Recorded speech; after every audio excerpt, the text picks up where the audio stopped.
o tom, že zoskupenie Československého leva to sú osobnosti oblasti kultúry, športu, spoločenského života, ale ľudia, ktorí niečo v živote dosiahli, dokázali. A dneska sa Janka Aerobik, ináč z Honplom sa Kmeťová, ako Igor Kmeťov, sa stáva členkou Československého leva.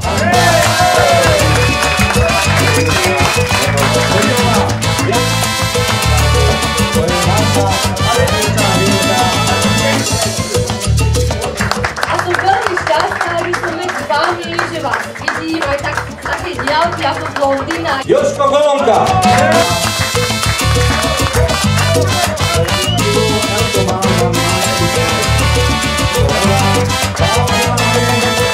Ja to pokladám za veľkú česť, vážené dámy, vážení páni.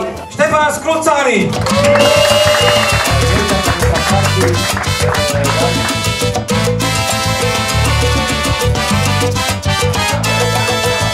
Ja sa chcem naozaj poďakovať.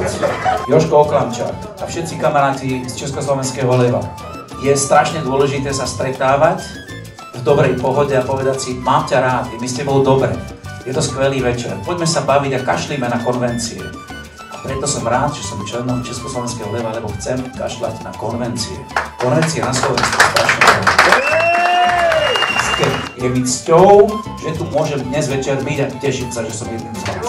Blahoželám to veľmi, môj super je tento. Všetci veľmi blahoželajú Štefánovi Skrucanému. Takže on rád domáce medicínu nazvie, domáca medicína.